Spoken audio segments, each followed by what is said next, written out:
Today, we're talking about Famciclovir, which, fun fact, I literally just had to Google how to pronounce because I've been saying Famciclovir for the entire time I've worked in a pharmacy. But we're talking about Famciclovir because I'm going back to school this month. And have I done any study? The answer is yes. I just haven't recorded videos about it. I have okay,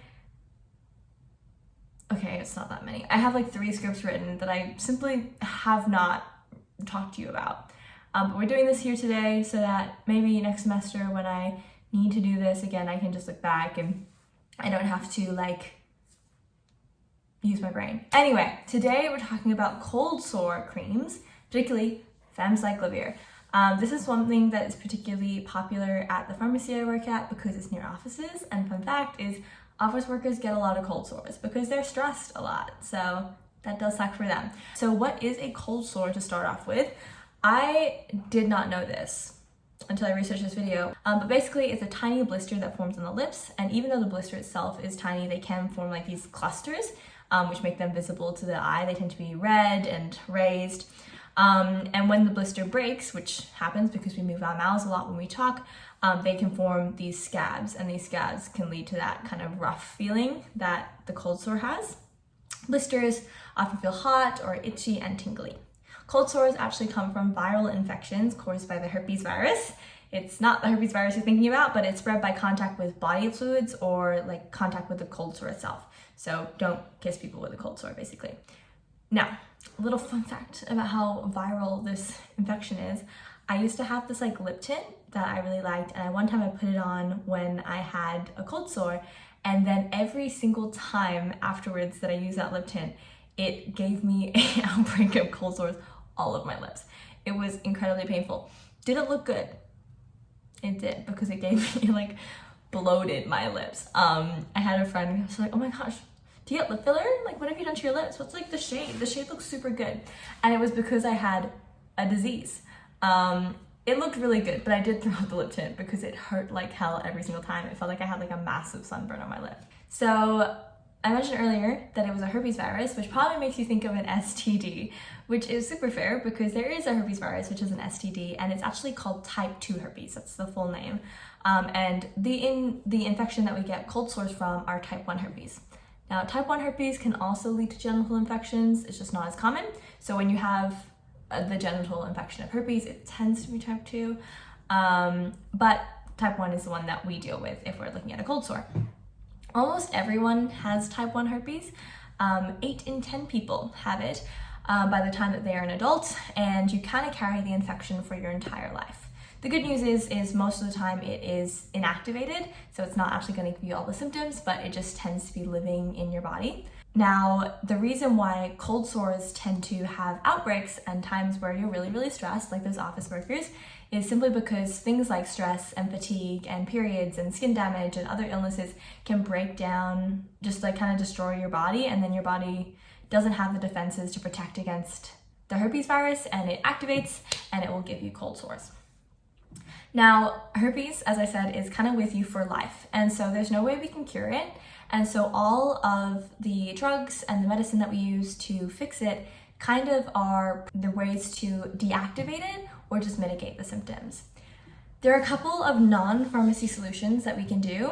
The first one is simply avoiding the triggers. If you know that going in the cold wind gives you cold sores, if you know that, I'm gonna be really stressed, trying to avoid stress, trying to avoid weird weather, skin damage, all that kind of stuff, trying to sleep well and eat well, that tends to make sure that the virus doesn't get activated.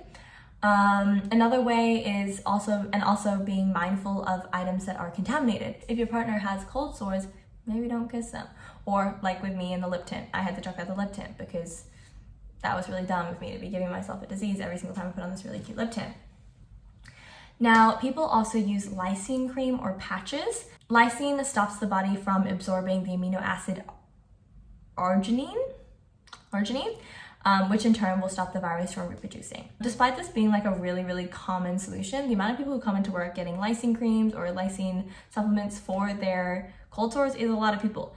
But there's actually no significant evidence to show that lysine creams are actually effective. So, Famciclovir. This is a drug that is used for shingles and genital herpes, but also cold sores. And it is an antiviral drug. Obviously, we're fighting a virus here. It's a prodrug, meaning that it needs to be processed by the body before it's able to do its job of fighting the virus. In the body, Famciclovir is metabolized by oxidase and esterase into Famciclovir. This new active drug form can be phosphorylated by infected cells, but not by non-infected cells, which means it will only work and turn into the active form of the drug in the infected cells, meaning it's really targeted.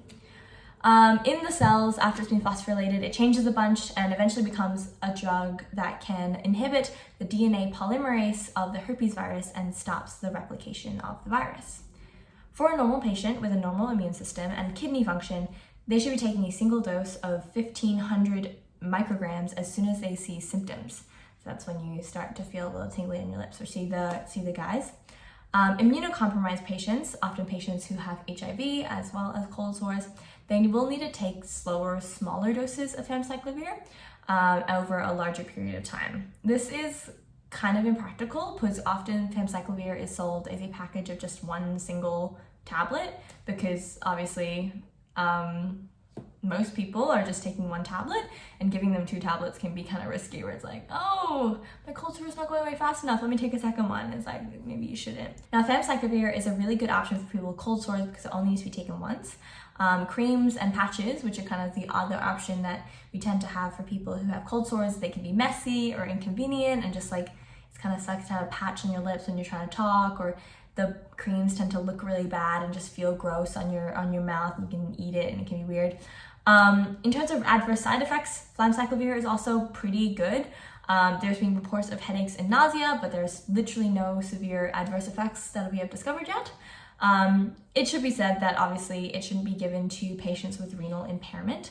It's clear through the kidneys, so if you have renal impairment, you could just have it in your body for way too long, or you can talk to your pharmacist and they can give you an adjusted dose.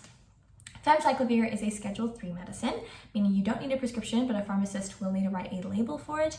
And for pregnancy and breastfeeding people, it's advised not to use Famciclovir and instead use an alternative like Aciclovir, because not much research has been done on the effects of Famciclovir on pregnant and breastfeeding women, but more research has been done onto Aciclovir. So that's it, baby girls.